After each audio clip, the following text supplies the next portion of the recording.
This video is a continuation of my Thrawn vs. Empire series.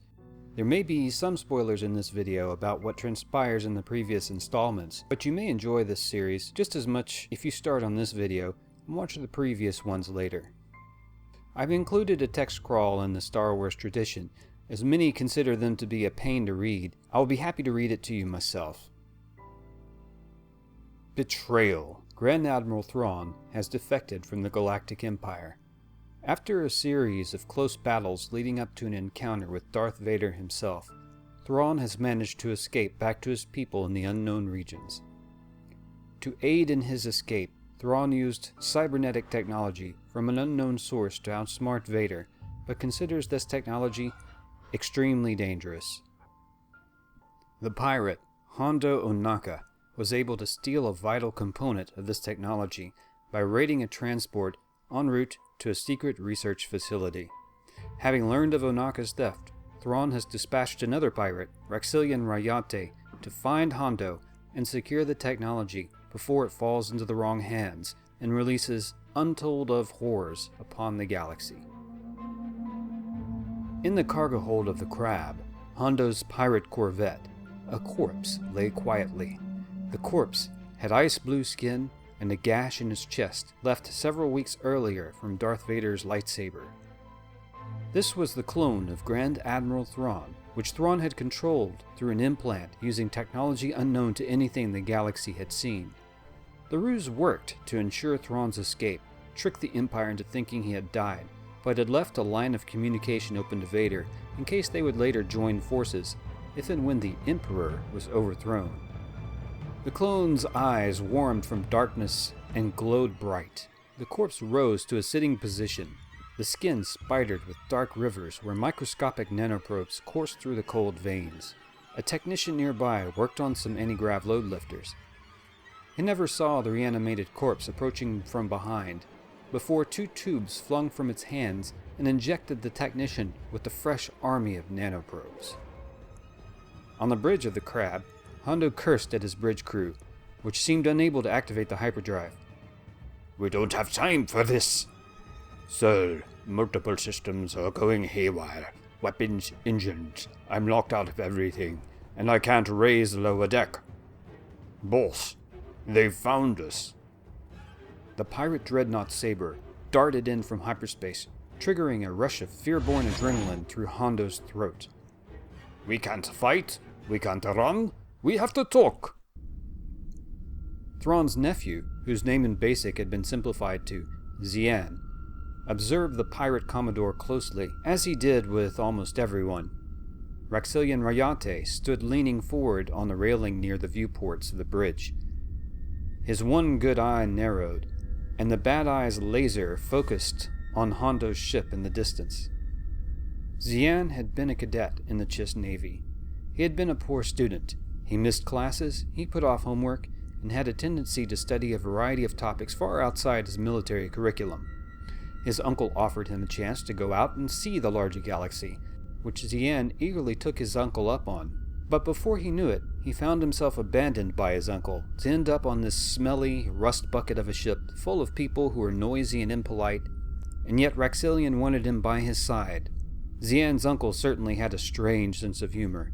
If this was his idea of a career on the way to, what, being a criminal? "They are signaling." "Ignore it. No time to listen to Hondo babble. Launch fighters." The weapons officer smirked. She's not even moving. "We can hit it with ion cannons from here." "All right, do it then. Disable that ship." It only took a couple of salvos of ion fire to disable Hondo's ship. "Now, let's see if he wants to talk. Open a channel." Hondo's hologram appeared on the screen. Rex, good to see you, old friend. I'm so glad you showed up." "Hondo, let's save us both some time. Tell your crew we're boarding the ship. It's either that, or we blow it up. Either way, we can't let you have that clone." "Oh, yes, about that, Hondo looked down as if examining something. "Seems that your clone is, walking around here, screwing up our systems and, stunning my crew. If you want it, you can have it. Please, get over here and take it." "What?"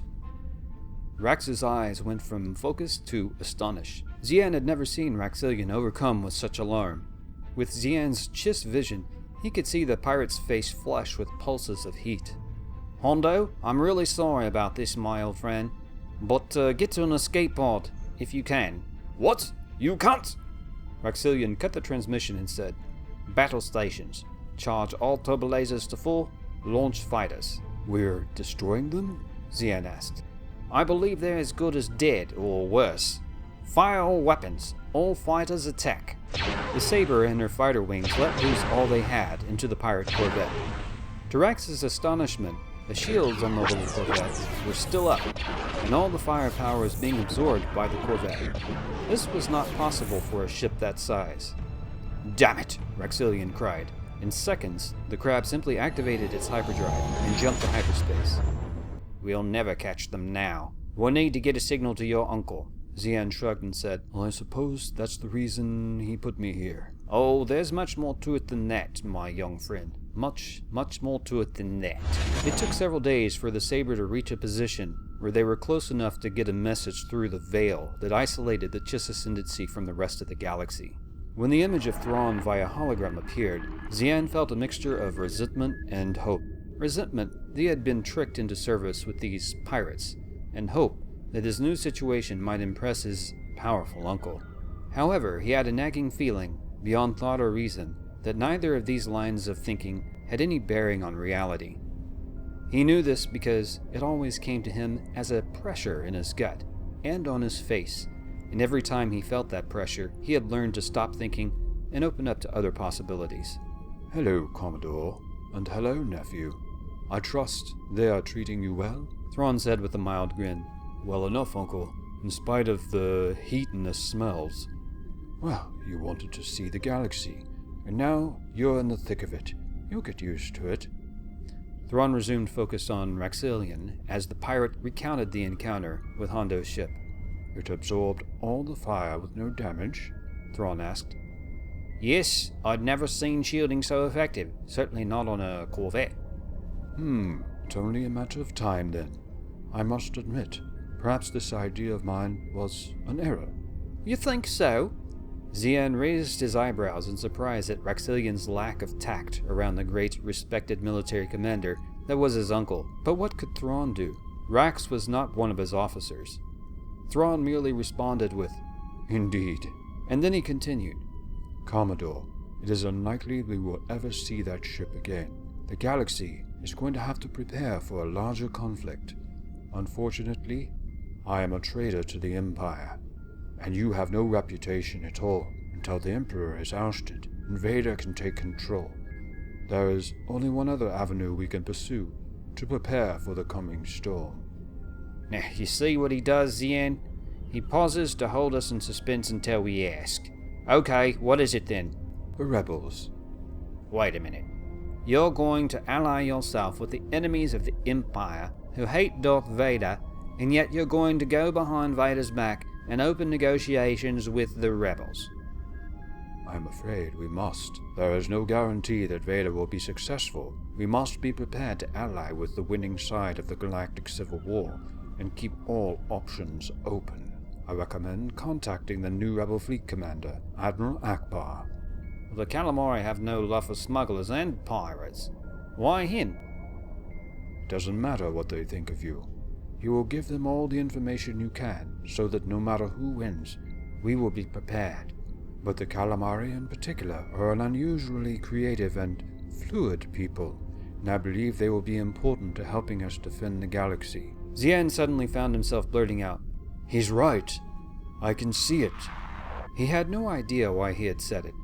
Raxillian and Thrawn turned and looked at him, as if expecting something more.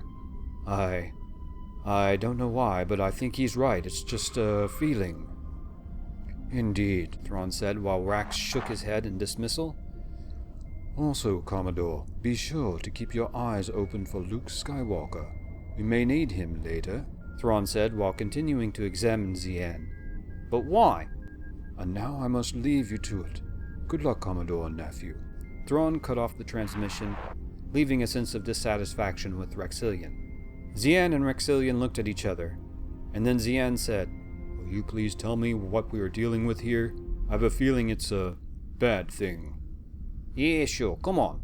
Later in the lounge, the two of them saddled up to the bar and ordered drinks.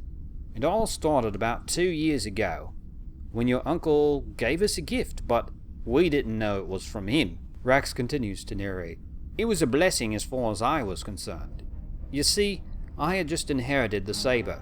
Long story there, but she was in a sorry state. Didn't have the crew to maintain her. See, she was a classic old dreadnought.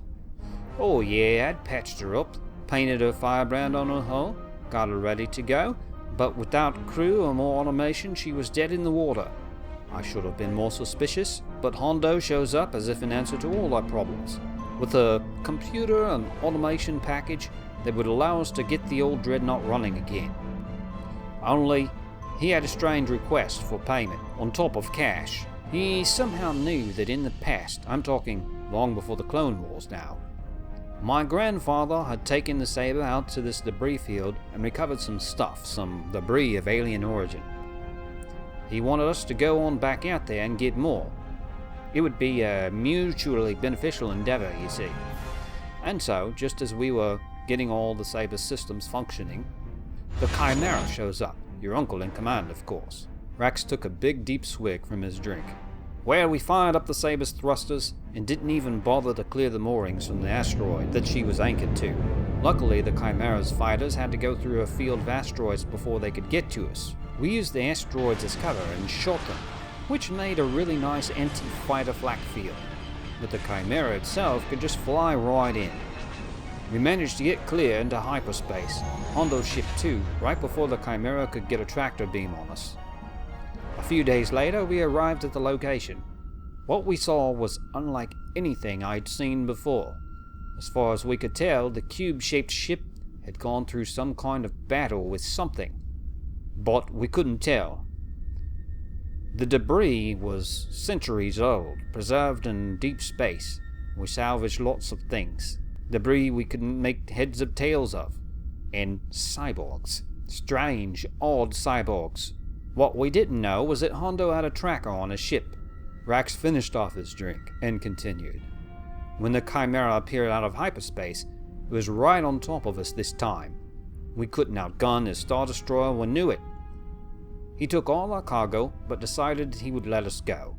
He said it was a favor, and that not only was he sparing our lives, he had given us the means to control this ship, the Saber. We were of more value to him intact, you see, and his main contact with the criminal and smuggler underground. As Rax finished, he put his hand on Zien's shoulder, who flinched a little. Rax looked at Zien, his one eye full of sincerity, and he said, You see, your uncle and I have a relationship. He's cold, calculated, ruthless, impeccable in that way, you see. I'm chaotic, creative, fun, maybe a little warm, and you have something neither of us understands, a gift. And when this galactic civil war is over, we both hope that you will learn to use that gift, because we'll need it, that's for damn sure. Several years later, Zien had indeed learned to use that gift. Zien sat near a stream and stared intently at a rock. Luke Skywalker, Jedi Master of the new Jedi Academy, stood nearby with an expression of concern on his face. As far as Zien knew, Skywalker had no idea who his uncle was, and if he did, he wasn't sure if it even mattered to the Jedi Master. But after many failures with trying to grasp the Force, he was on the verge of leaving the Jedi Academy altogether. Master Skywalker, why am I here if I cannot even use any telekinesis? Skywalker sighed and said, I think we're going about this all wrong. Tell me about your recurring nightmare again. Well, there are voices. Thousands, no, millions of voices. They all speak together and of one mind. Come on, Skywalker said. Skywalker led Zien to an outcropping on the face of a cliff. Now, Zien, I want you to lay down here, go to sleep, and dream. Zien complied. With Luke's calming presence nearby, perhaps intentionally lending Zien a little bit of his Force powers, it didn't take long for Zien to fall into a deep sleep. And then suddenly, he was awake, not on the cliff, but on what looked like a ship. The sounds of machinery were ambient all around. He walked past endless decks of cyborgs and alcoves, He was able to do a little more than walk. He felt light and could float from one deck to the next. He also felt that at least while in this state, he did have telekinesis in the same way a Jedi did. He used the Force to push aside cabling and conduits, and even the occasional cyborg drone, as he explored this strange technological terror. And then the voices. He could hear the voices, millions speaking in unison. Galactic assimilation protocols initiated. Primary target, species 7453. Native name, Verpine.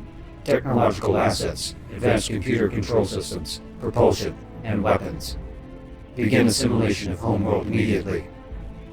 Xian felt the ship lurch ahead. He floated through thousands of bulkheads and finally reached the exterior of the ship, a great cube. He grasped with his force hands to the outside, while the cube approached a green and blue planet. The voices again. We are the Borg. Your technological and biological distinctiveness will be added to our own. You will be assimilated. Resistance is futile. With a flash, Xian regained consciousness in his body on the cliffside, breathing heavily, muscles aching and drenched in sweat. Luke was by his side, propping him up. "What did you see?" the Jedi Master asked. The Borg. They're coming. Verpine. They're attacking the Verpine homeworld." "Come on, let's go," Luke said and pulled Xian to his feet. Later in the temple's communications room, Xian was not sure about Mon Calamari's emotional expression, but Admiral Akbar seemed to temporarily be at a loss for words. The hologram of Akbar said, "I'm not sure what you're doing to training your students these days, Skywalker, but this young Chiss is 100% accurate. We've lost all contact with the Verpines, and their latest distress signals described an attack by cyborgs in a cube-shaped ship calling themselves the Borg." "Yes, the Borg. The Borg have arrived." Thank you for watching, Space Friends. Be sure to subscribe, like, and comment. I love reading the comments especially. Stay tuned for next time.